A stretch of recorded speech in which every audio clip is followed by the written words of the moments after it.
العزیزیہ reference case میں اسلام آباد high court کا میرٹ پر نواز شریف کی اپیل سننے کا فیصلہ۔ نواز شریف کی جج ویڈیو اسکینڈل کیس سے متعلق درخواست کی پیروی نہ کرنے کی استدعا منظور۔ عدالت نے نیب کی احتساب عدالت کو معاملہ واپس بھیجنے کی استدعا مسترد کر دی۔ عدالت نے ریمارکس دیے کہ العزیزیہ ریفرنس میرٹ پر یہی عدالت سنے گی۔ عدالت نے مرحوم جج ارشد ملک کی ویڈیو عدالت میں چلانے کا عندیہ بھی دے دیا۔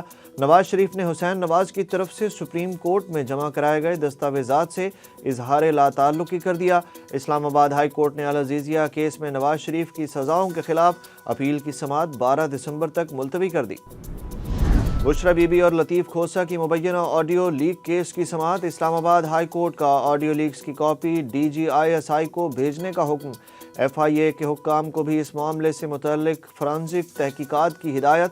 اسلام آباد ہائی کورٹ کے جج جسٹس بابر ستار نے کہا کہ پیمرا بتائے کہ لوگوں کی نجی گفتگو کیسے ٹی وی چینلز پر نشر ہو رہی ہے۔ بینچ کے سربراہ نے درخواست گزار کے وکیل کو مخاطب کیا اور کسی ادارے کے سربراہ کا نام لیے بغیر کہا کہ بگ باس سب سن رہا ہوتا ہے، آپ کو تو پتہ ہونا چاہیے۔ عدالت نے کیس کی مزید سماعت 11 دسمبر تک ملتوی کر دی۔ غیر قانونی طور پر مقیم غیر ملکی پاکستان کی سلامتی اور معیشت کو بری طرح متاثر کر رہے ہیں۔ Army chief general Asim Munir کا پہلی بار منعقدہ قومی ورکشاپ خیبر پختونخوا کے شرکاء سے خطاب۔ ISPR کے مطابق آرمی چیف نے کہا کہ غیر قانونی تارکین کی واپسی کا فیصلہ حکومت نے پاکستان کے وسیع تر مفاد میں کیا ہے۔ کامیابی پاکستان کا مقدر ہے، دشمن قوتوں کے مذموم عزائم کو جامع حکمت عملی کے ذریعے ناکام بنایا جا رہا ہے۔ Army chief general Asim Munir نے پشاور کا دورہ کیا۔ انہیں سیکیورٹی کی مجموعی صورتحال، غیر قانونی مقیم غیر ملکیوں کی وطن واپسی سمیت نئے ضم شدہ اضلاع میں سماجی اور اقتصادی ترقی کی پیش رفت پر بھی بریفنگ دی گئی۔ ہمیں ٹک ٹاک، گالم گلوچ اور گیٹ نمبر 4 کی سیاست نہیں آتی، بلاول بھٹو کی ایک بار پھر پرانے سیاست دانوں پر تنقید۔ چیئرمین پیپلز پارٹی نے شانگلہ میں ورکرز کنونشن سے خطاب کرتے ہوئے کہا کہ پرانی سیاست دفن کر کے نئی سیاست لانا ہوگی۔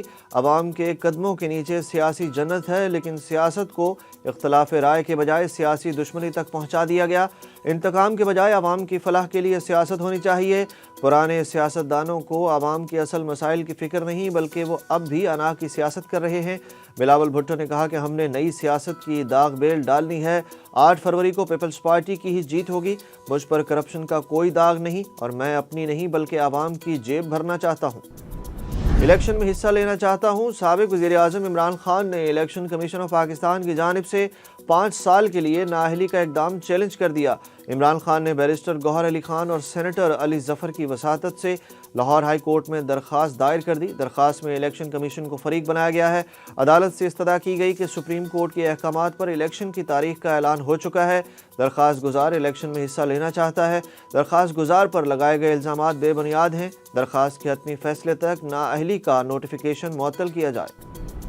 عام انتخابات کا شیڈول چند روز میں جاری کر دیا جائے گا۔ چیف الیکشن کمشنر کا قومی ووٹرز ڈے پر پیغام۔ سکندر سلطان راجہ نے کہا کہ پولنگ 8 فروری 2024 کو ہی ہوگی۔ چیف الیکشن کمشنر نے کہا کہ حتمی انتخابی فہرستوں کی پرنٹنگ اور ترسیل کا کام مکمل ہو چکا ہے۔ ووٹرز انتخابات کے سلسلے میں بے بنیاد خبروں اور افواہوں پر یقین نہ کریں، جبکہ ذرائع کے مطابق الیکشن کمیشن نے بیلٹ پیپر کے نمونے کی منظوری دے دی۔ بیلٹ پیپر پر امیدواروں کے نام اردو حروف تہجی کی بنیاد پر درج ہوں گے۔ فروری سے زیادہ سردی دسمبر میں ہوتی ہے۔ الیکشن 8 فروری کو ہیں، اس پر کوئی دوسری رائے نہیں۔ نگران وزیر اطلاعات نے واضح کر دیا۔ مرتضیٰ سولنگی نے نجی ٹی وی پروگرام میں کہا کہ خیبر پختونخوا اور بلوچستان میں امن و امان کے مسائل ہیں، لیکن ملک میں اس سے زیادہ خراب صورتحال رہی ہے اور الیکشن ہوئے ہیں۔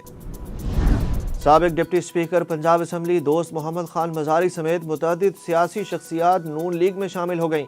مسلم لیگ نون پنجاب کے صدر رانا ثناءاللہ نے پریس کانفرنس کرتے ہوئے کہا کہ ہمیں یقین ہے کہ آئندہ حکومت نون لیگ بنانے جا رہی ہے۔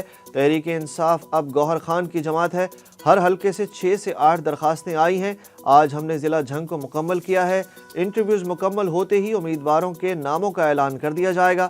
رانا ثناءاللہ نے کہا کہ ہم نے پاکستان پیپلز پارٹی کے خلاف انتخابات میں حصہ لینا ہے۔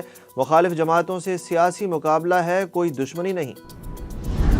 مسلم لیگ نون کا نئی حلقہ بندیوں کے خلاف عدالت جانے کا فیصلہ۔ سابق وفاقی وزیر خواجہ سعد رفیق کا کہنا ہے کہ مسلم لیگ نون نئی حلقہ بندیوں سے مطمئن نہیں۔ لیول پلینگ فیلڈ کا تانا عجیب سا ہے۔ میں حلقے کے حوالے سے الیکشن کمیشن گیا، لیکن میری بات نہیں سنی گئی۔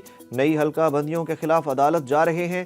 خواجہ سعد رفیق نے کہا کہ نئی حلقہ بندیوں میں میرا اور شہباز شریف کا حلقہ متاثر ہوا ہے۔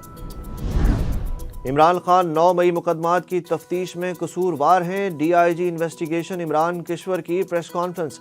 عمران کشور نے کہا کہ سابق چیئرمین پی ٹی آئی کو 4 بار شامل تفتیش کیا گیا، جیل میں بھی ان سے تفتیش کی گئی۔ عمران کشور نے بتایا کہ 9 مئی کے 14 مقدمات کے چالان جمع کرائے جا چکے ہیں، geo fencing, social media, human intelligence کی بنیاد پر گرفتاریاں کی گئیں، تمام شواہد مثل کا حصہ بن چکے ہیں، کام مکمل کر کے کیس فائل کے ساتھ لگا دیا۔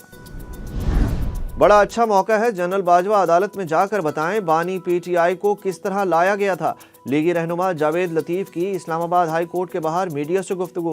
جاوید لطیف نے کہا کہ ایک شخص کہتا ہے سائفر کیس میں جنرل ریٹائرڈ باجوہ اور امریکی نمائندے کو بلواؤں گا۔ جنرل باجوہ قوم کو بتائیں کس طرح نواز شریف کو مانیٹرنگ جج بٹھا کر سزا دلوائی گئی۔ جنرل باجوہ عدالت کو سچ بتائیں تاکہ بانی پی ٹی آئی کی اصلیت قوم کے سامنے لائی جا سکے۔ 190 ملین پاؤنڈ کرپشن کیس میں ملک ریاض، بیٹے شہزاد اکبر، فرح گوگی سمیت ملزمان کو اشتہاری قرار دینے کی کارروائی شروع۔ احتساب عدالت نے رہائش کے باہر اشتہار لگانے اور اعلانات کرانے کا حکم دے دیا۔ عدالتی حکم نامے کے مطابق ریفرنس میں شریک 6 ملزمان کے ناقابل ضمانت وارنٹ گرفتاری کی تعمیل نہ ہو سکی۔ حکم نامے میں ہدایت کی گئی کہ ملزمان کے خلاف اشتہاری قرار دیے جانے کی مزید کارروائی آئندہ سال 6 جنوری کو ہوگی۔ اسٹاک ایکسچینج میں پروفٹ ٹیکنگ کا رجحان، کاروبار میں تاریخی تیزی، 100 انڈیکس 64,718 پوائنٹس پر بند۔ مارکیٹ میں آج 1 ارب 26 کروڑ شیئرز میں کاروبار کیا گیا۔ دوسری جانب انٹر بینک میں ڈالر کی قیمت میں آج بھی کمی، اوپن مارکیٹ میں ڈالر 285 روپے پر برقرار رہا۔ کینبرا میں پاکستان اور پرائم منسٹر 11 کے درمیان 4 روزہ میچ کا دوسرا دن، گرین کیپس نے اپنی اننگز 9 وکٹوں کے نقصان پر 391 رنز پر ڈکلیئر کی۔ آسٹریلیا کی بیٹنگ دن کے اختتام پر 2 وکٹوں کے نقصان پر 149 رنز بنا لیے۔ پاکستان کی جانب سے خرم شہزاد اور ابرار احمد نے ایک ایک وکٹ حاصل کی۔ آسٹریلیا کے پہلے ٹور میچ میں کپتان شان مسعود نے شاندار ڈبل سنچری سکور کی، 201 رنز پر ناٹ آؤٹ رہے۔